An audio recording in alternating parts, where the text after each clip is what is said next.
ہوں مسابقے میں شریک 7ویں مقرر مولوی محمد زبیر عربی چہارم کو کہ وہ آئے اور تقریر پیش کرے۔ اس شعر کے ساتھ لے کے جامع خطابت کی سرمستیاں واعظ اہل سنت چلے آئیے۔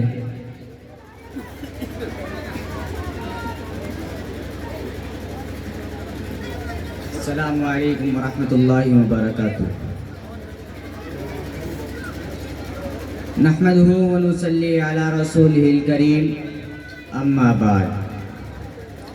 فقد قال اللہ تبارک وتعالی فی القرآن المجید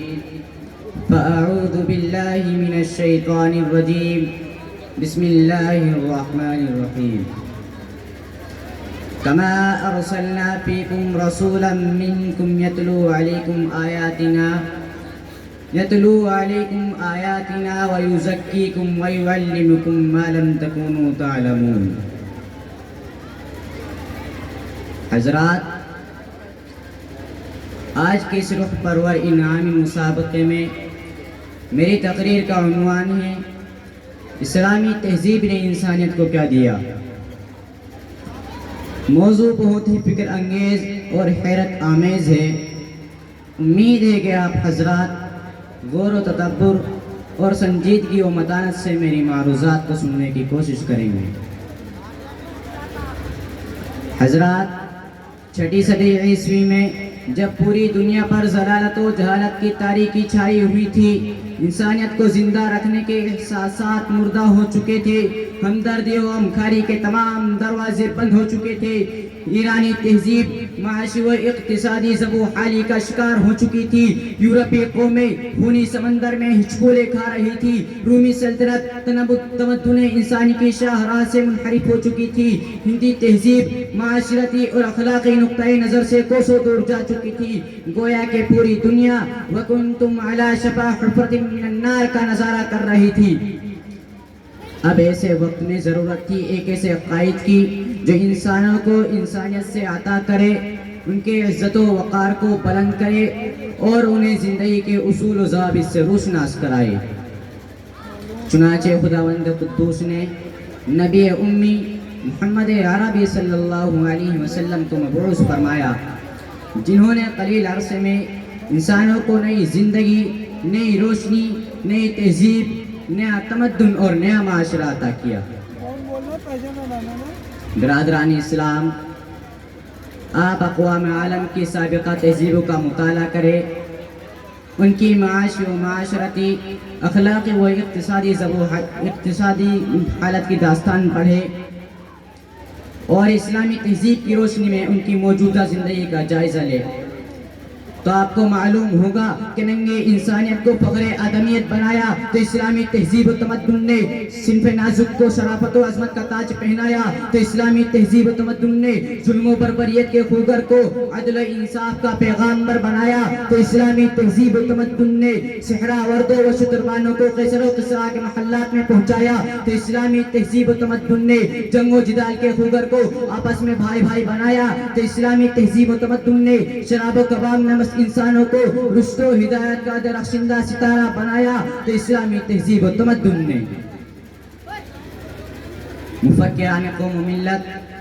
آج پوری دنیا میں اسلامی تہذیب و تمدن کے خاتمے کے لیے ناپاک مہم چلائی جا رہی ہے، اور اسلامی کلچر و روایات کے خاتمے کے لیے ناپاک مہم چلائی جا رہی ہے، اور ہمارے ہندوستان کی تو حالت ہی کچھ اور بنی ہوئی ہے۔ اس دور کا ہر نقشہ الٹا نظر آتا ہے، مجنون نظر آتا ہے، لیلا نظر آتی ہے کا مصداق بنا ہوا ہے۔ ہم پوچھنا چاہتے ہیں، اے دانشوران قوم، جب تم اسی ہندوستان کے اندر حیوانیت کی زندگی گزار رہے تھے، جانوروں کی طرح برہنہ گھومتے تھے، شوہروں کے مر جانے پر عورتوں کی چتائیں جلاتے تھے، پتوں پر کھاتے تھے، جنگل جھاڑیوں میں رات گزارتے تھے، تو آخر وہ کون ہے جس نے تمہیں جینے کا سلیقہ سکھایا اور معاشرت کا طریقہ بتایا؟ حضرات، وہ اسلامی تہذیب ہی تو ہے جس نے انسانوں کو انسانیت سے آشنا کیا، فسق و فجور کی دلدل سے نکال کر عزت و کامرانی کے بام عروج پر پہنچایا، جہالت و ناخواندگی سے نکال کر تہذیب و شائستگی کی چوٹیوں پر فائز کیا، فرش خاکی سے اٹھا کر تخت شاہی پر بٹھا دیا، علوم و فنون سے سرفراز کیا، جہاں بانی و حکمرانی سے ہمکنار کیا، عزت و دولت سے مالا مال کیا، ماؤں کو عصمت کا تاج پہنایا، بیویوں کو شفقت کی دیوی بنا دیا، بہنوں پر شفقت کے پھول نچھاور کیے اور حیات انسانی کے تمام تقاضوں کو پورا کیا۔ برادران قوم و ملت، اسلامی تہذیب و تمدن نے انسان کو وہ قیمتی ہیرا دیا ہے جسے غیر اسلامی تہذیب تا قیامت پیش نہیں کر سکتی۔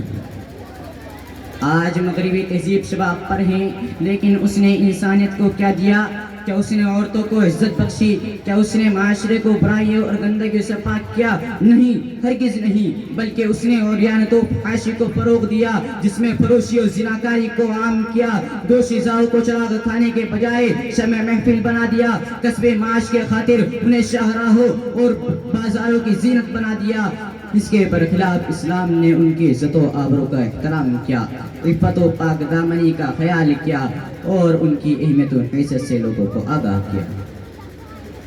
اور معاشرے